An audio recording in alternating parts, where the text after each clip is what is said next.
Praise the Lord. கர்த்தருடைய பரிசுத்த நாமம் மகிமைப்படட்டும். மீண்டும் இந்த காலை வேளையில் உங்களை சந்திப்பதில் கர்த்தருக்குள் மகிழ்ச்சி அடைகிறேன். பிரியமானவர்களே, நாம் ஆண்டவருடைய சமூகத்தில் நேரத்தை செலவழித்து தேவ சமூகத்தில் காத்திருக்கிறது மிகுந்த ஆசீர்வாதத்தை கொண்டு வரும். அதே போலவே இந்த ஜெப நேரங்களும் தேவனுடைய வார்த்தையை தியானிக்கிற நேரங்களும் உங்களுக்கு ஆசீர்வாதமாக இருப்பதற்காக கர்த்தரை துதிக்கிறேன். கர்த்தர் உங்களை ஆசீர்வதிப்பாராக. இந்த காலைதோறும் இந்த நிகழ்ச்சியில் நாம் இந்த வாரத்திலேயும் ஒரு தலைப்பின் கீழ் சில காரியங்களை தியானிக்க போகிறோம். பிரியமானவர்களே, வேதாகமத்தில் ஆண்டவராக இயேசு கிறிஸ்து சொல்லுகிற வார்த்தை, நான் பரிசுத்தர் ஆகையால் எனக்கேற்ற பரிசுத்தராயிருங்கள் என்று சொன்னார். கிறிஸ்தவ வாழ்க்கைக்கு ரொம்ப முக்கியமான ஒரு காரியம் பரிசுத்த ஜீவியம். பரிசுத்த ஜீவியம் எவ்வளவு முக்கியம் என்பதை நாம் அறிந்திருக்கிறோம். வேதம் முழுவதும் பரிசுத்தமாய் வாழ வேண்டும் என்று நமக்கு கற்றுக் கொடுக்கிறது. இயேசு கிறிஸ்துவும் தன்னுடைய வாழ்க்கையில் பரிசுத்தமாய் வாழ்ந்து ஒரு மாதிரியை நமக்கு வைத்துவிட்டு போனார். எதற்காக இப்படிப்பட்டதான காரியங்கள் செய்யப்படுகிறது? நம்ம வாழ்க்கை பரிசுத்தமாக இருக்கணும். நாம் பரிசுத்த தெய்வத்தை ஆராதிக்கிறோம். பரிசுத்தமான ஒரு ஜீவியம் நமக்கு தேவையாக இருக்கிறது. ஆனால் இன்றைய காலங்களில் நீங்கள் கொஞ்சம் கவனித்து பார்ப்பீங்க அப்படின்னா, பரிசுத்தத்திற்கு முக்கியத்துவம் கொடுக்கிறவர்கள் குறைந்து கொண்டே வருகிறார்கள். பரிசுத்தமான வாழ்க்கைக்கு நேராக தங்களை அர்ப்பணிக்கிறவர்கள் குறைந்து கொண்டே வருகிறார்கள். கிறிஸ்தவர்களாக இருந்தாலும் அவங்க வாழ்க்கையை நம்ம கவனிக்கும் பொழுது இன்றைக்கி அநேகருடைய வாழ்க்கையில் பரிசுத்தமான ஜீவியம் இல்லை. மற்றவங்க வாழ்கிற மாதிரி உலகத்தோடு கூட உலகத்தின் காரியங்களுக்கு இடம் கொடுத்து நம்ம வாழ்கிறோம்.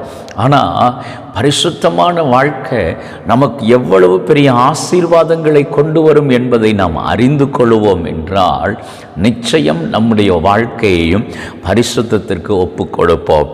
பிரியமானவர்களே, நாம் தொடர்ச்சியாக பரிசுத்தத்திற்காக தங்களுடைய வாழ்க்கையை அர்ப்பணித்து அது நிமித்தம் நன்மையை பெற்றுக்கொண்ட சிலருடைய வாழ்க்கையை நான் உங்களுக்கு காண்பித்து கொடுக்க போகிறேன். பரிசுத்தம் நம்முடைய வாழ்க்கையில் எப்படிப்பட்டதான நன்மைகளை கொண்டு வரும் என்பதை நாம் அறிந்து கொள்ளப் போகிறோம். வாங்க நம்ம தேவனுடைய வார்த்தையை தியானிப்போம். கவனிங்க பிரியமானவர்களே, அழிவிலிருந்து பாதுகாப்பை கொண்டு வரும் பரிசுத்தம்.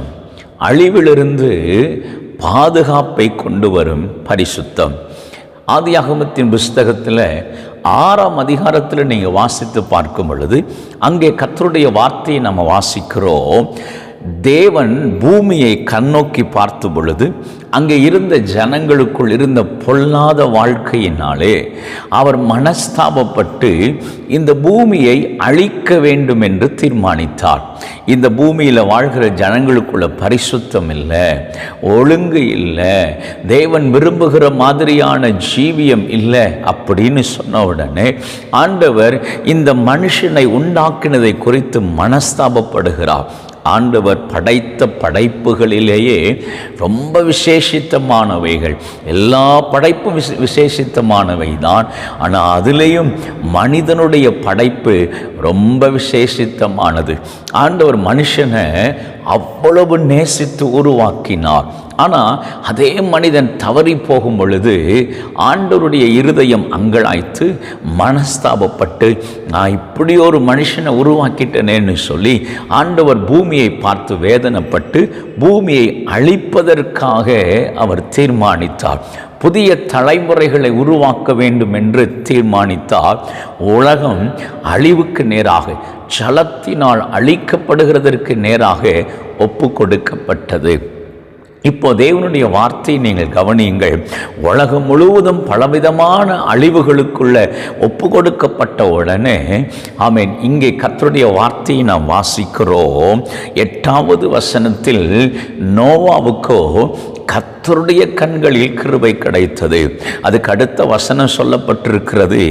ஏன் அந்த கிருபை கொடுக்கப்பட்டிருக்கிறது? நோவாவின் வம்ச வரலாறு. நோவா தன் காலத்தில் இருந்தவர்களுக்குள்ளே நீதிமானும் உத்தமனுமாயிருந்தான். நீதிமானும் உத்தமனுமாயிருந்தான் என்று வேதம் சொல்லுகிறது. எனக்கு அன்பான தேவனுடைய பிள்ளைகளே, கர்த்தர் இன்றைக்கு உங்களோடு கூட பேசுவாராக. ஆமீன். அன்றைக்கு இருந்த ஜனங்கள் எல்லாருடைய வாழ்க்கையிலையுமே அசுத்தமான ஒரு விஷயம்தான் இருந்துச்சு. ஆனால் நோவாவுடைய வாழ்க்கையிலேயோ பரிசுத்தத்திற்கு இடம் கொடுத்தார், பரிசுத்தமாக வாழ்றதுக்கு தன்னை அர்ப்பணித்தார். பாருங்களேன், அதனுடைய விளைவு ஆமீன் அன்றைக்கு வந்த பேரழிவிலிருந்து நோவாவும் அவனுடைய குடும்பமும் பாதுகாக்கப்பட்டது. உலகத்தில் இருக்கிற எல்லாரும் அழிவை சந்தித்தார்கள். பரிசுத்தத்திற்கு ஆமீன் தேவனுடைய விருப்பத்திற்கு ஒப்பு கொடுத்த நோவாவுடைய வாழ்க்கையோ அழிவிலிருந்து பாதுகாக்கப்பட்டது. எனக்கு அன்பான தேவனுடைய பிள்ளைகளே, இன்றைக்கு நாம் வாழ்ந்து கொண்டிருக்கிற உலகமும் அழிவுகள் நிறைந்த உலகம்தான். எங்கே திரும்பினாலும் ஆபத்து தான், எங்கே திரும்பினாலும் பிரச்சனை தான். முந்தின காலங்களில் இருந்தது போல பாதுகாப்பான ஒரு வாழ்க்கை வாழ்கிறோமா அப்படின்னு கேட்டால் இல்லை. இராணுவம் இருக்குது, போலீஸ் இருக்குது, ஆமீன் இவ்வளவு டெக்னாலஜி வளர்ந்துருக்கிறது. ஆனாலும் பாருங்கள், நம்மளை சுற்றி அழிவுகள் இருந்து கொண்டே இருக்கிறது. இயற்கையினால் அழிவுகள், நாம் கேள்விப்படாத சுனாமியை கேள்விப்பட்டோம். அடிக்கடி இப்போ அதிகமாக கேள்விப்படுகிற ஒரு காரியம் மேக வெடிப்பு. திடீர்னு மேகம் வெடித்து அந்த இடங்கள் எல்லாம் வெள்ளத்தினாலே மூழ்கி போகிறது அப்படிங்கிற செய்தியை நம்ம பார்க்குறோம். ஏராளமான பேர் மரித்து போகிறார்கள், காணாமல் போகிறார்கள். இதெல்லாம் நம்ம செய்தித்தாளில் வாசிக்கிறோமே. இயற்கையினால் ஒரு அழிவு நம்மளை சுற்றி எப்பவும் இருந்துக்கிட்டே இருக்க பாருங்கள். நிலநடுக்கம், ஆமீன் சுனாமி, இந்த வெள்ளம், புயல், இப்படி ஒரு இயற்கை பேரழிவு நம்மளை சுற்றி இருந்து கொண்டே இருக்கிறது.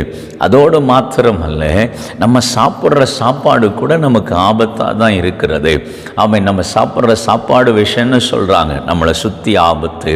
அது மட்டுமல்ல, வீட்டை விட்டு வெளியே போயிட்டு வீடு திரும்பினாதான் நிச்சயம் என்கிற ஒரு வாழ்க்கையில் தானே நம்ம வாழ்ந்துக்கிட்டு இருக்கிறோம். ஒரு நாளைக்கு ஆக்சிடெண்ட்டில் மரிக்கிறவருடைய தொகை மாத்திரம் 500க்கு மேலே. கை இழக்கிறவங்க, கால் இழக்கிறவங்க, வாகனத்தை இழக்கிறவங்க, ஒவ்வொரு நாளும் ஆயிரக்கணக்கான லட்சக்கணக்கான ஆக்சிடெண்ட் நடந்து கொண்டே இருக்கிறது. நல்ல கவனிங்க பிரியமானவர்களே, கர்த்தர் நம்மோடு கூட பேச விரும்புகிறார். ஒரு நிச்சயம் இல்லாத ஒரு வாழ்க்கையைத்தான வாழ்கிறோம். கொலைகாரர்களினால் பாதிக்கப்படுகிற சம்பவங்கள், கொலைவெறியினால் பாதிக்கப்படுகிற சம்பவங்கள், இப்படி ஏராளமான விஷயம் நம்மளை சுற்றி இருந்து கொண்டே இருக்கிறது.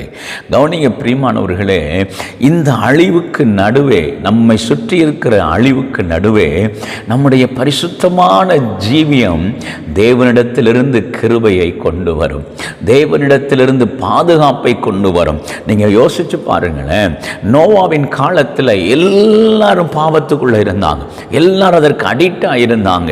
இப்போது நோவாவும் அவருடைய குடும்பமும் அதற்கு இடம் கொடுக்கவே இல்லை. இன்னைக்கு நாம் எல்லாரும் எங்கே பரிசுத்த வாழ்க்கையை விட்டு விலகி போகிறோம் அப்படின்னு கேட்டால், எல்லாரும் செய்கிறாங்களே, உலகத்தில் எல்லாரும் ஃபாலோ பண்ணுறாங்க, நான் என்ன ஃபாலோ பண்ணுறதுல என்ன பிரச்சனை இருக்குது?